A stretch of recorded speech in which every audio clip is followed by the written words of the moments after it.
My topic is surveying the megalithic relics of Nilambur Valley, a review. This is just a preliminary study of based on an exploration conducted in the Nilambur Valley. So Nilambur Valley is locating in the Malappuram district. Malappuram is the part of northern Kerala, which share the boundary north by Wayanad and Kozhikode district, and east by Nilagiri and Coimbatore district of Tamil Nadu, and on the south by Palakkad and Thrissur district, and on the west by the Arabian Sea. And administratively, it divided as 7 taluks: Perindalmanna, Nilambur, Eranadu, Kondoti, Tirur, Tirurangadi, and Ponnani. And according to the physiographic units of this region, it's again classified as 3: the coastal plains, which is the lowland of this region, and the middleland region, and the high hilly terrains. And this area as classified as 5 micro subregions as Malappuram Coast, Malappuram Undulating Plain, Chaliyar River Basin, Nilambur Forested Hills, and Perindalmanna Undulating Uplands. The study area Nilambur, which is one of the largest taluk in the Malappuram and locating in the eastern parts of the region, that is also based on the physical features classified as Eastern Highland and the lowland with the plain topography. The Eastern Highland where the western slope of the Western Ghats are locating, and the Chaliyar River is the major drainage of this area. And the region covered 760.295 kilometer forest, which administratively divided as North Division and the South Forest Division. When looking to the previous study, there we don't have that much studies and reports. Even 196 megalithic sites are reported in Malappuram. Among this, Seaward in 1882 reported 21 dolmens, 84 menhirs, and 21 rocket caves in Amarambalam, 2 dolmens and 8 menhir, 2 rocket caves in Nilambur, and 20 dolmens in Porur. So the present study, it was a village to village survey. So in this survey, I found 55 sites along with various types of monuments and 3 iron working evidences. And in this area, iron was the major type I found, and the second largest is menhir, and following schist, stone circle, and rocket chamber. So this is the map which showing the distribution of the burial monuments. See, we can see all the monuments are locating on the middle lowland plain topography of the region and on the coast of the Chaliyar. So when analyzing the typology of this area, menhir is one of the major types which are almost found as a group and nicely dressed. The site Maliekel, which is locating a Gabastan of Maliekel Juma Masjid, and this is largely disturbed due to the cultivation of the rubber. And this is another important site, Natakallu. The Natakallu, the word itself means erected stone. So because of this stones, the area is locally known as Natakallu. And here I found a number of stones of menhirs are scattered over this area, but most of them are disturbed due to this rubber cultivation. And only 4 menhirs I found as intact. And also in this same area, I found some disturbed stone circles with laterite. But when looking to the topography, this is a small hilly, and the monuments are locating on the top of the hills. But the continuous disturbance of this area, I couldn't find any rock deposits as a raw material source. It was fully cultivated.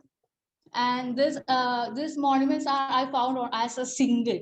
These 2 or 3 only found as a single. This is another interesting menhir found called Komban Kallu. The Komban Kallu is the name of this monument. Because of this monument name, the area is known as Komban Kallu. Komban Kallu means large stone, and it has 246 centimeter width and 349 centimeter length. It is that much huge. And this is this two menhirs along with a cyst I found inside a forest called Patakalimbu forest. And the forest, this area is a plain topography along with a many small stream of Chalia river. But and the next type here I found that is N. N is the largest type I found in this area, and this is also found as cluster form. This is one of the important site called TK Colony because the site is a hilly, and the ends here you can see the ends which is in a section of a well wall, and it was not there were two more ends also, but they are destroyed. And here you can see also the capstone of the ends, and this was a hilly, and but the end site I found it's the slope of the hill. And like TK Colony, this is another important site called Trikkaikut.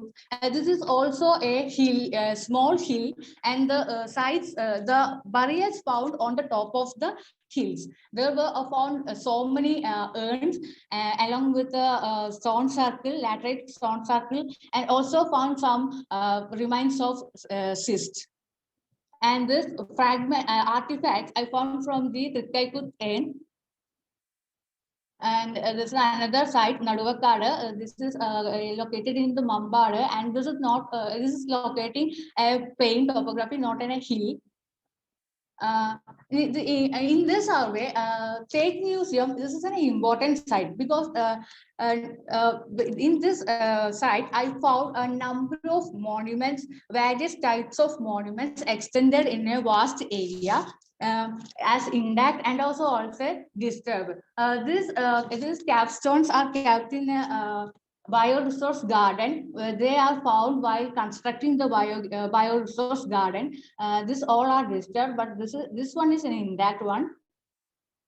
And also along with the other monuments, here I found cyst and stone circles. Stone circles, there are more, 5 or 6 I found, and it has 1 centimeter circle to 6 centimeter circles, and used laterite as a raw material source.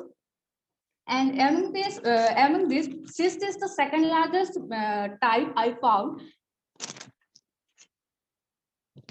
which I found both as single or as in a group. The cysts are mostly found in a plain or rightly slope of the hills. So this is an important site called Cherai, where I found 4 stone circles and 2 cysts in the rubber plantation. And along this, there are some fragments of removed from the burials kept inside of the site, ever showing the quarry marks on the slabs. And in the same site, I also found some iron nodule of iron slag, ponding stones, and some shreds, along with the disturbed remains of a cyst. And another important site, it is called Chemmala. Chemmala is where I found 3 stone circles. Here, the stone circles, they used laterite and also used quartz as the landmarking. And in this area, local people saying that they were found so many cysts. But nowadays, nothing is remained because the local people taken away that for the construction purpose. And this is a general view of the site, and this portion and the construction of this building, they found some ends also. And in survey, I have found only 3 rocket chamber in this region. Velindodu is in laterite rich area. See, this is a rocket chamber found along with this capstone, and this capstone is fit inside the rocket chamber, and also found some parts of remains, cyst remains. Besides of the burial monuments, there I have found some iron working evidences. So the site Kongamanna, it is now completely disturbed. The site is locating in a inside of a houseboat. So the area is used for cultivation. So the area is largely disturbed. And the house owner said that behind of the house there is a laterite quarry. While quarrying the laterite, they found one rocket chamber. And another iron working site called Agampadam. This is locating inside of the Agampadam Forest Division. And along with this iron slag, I have found two red threadware from this site. And the next site is the Kallamula. Kallamula, there was I found iron slags and also some perhaps ponding or grinding stones of this and showing the iron working evidences.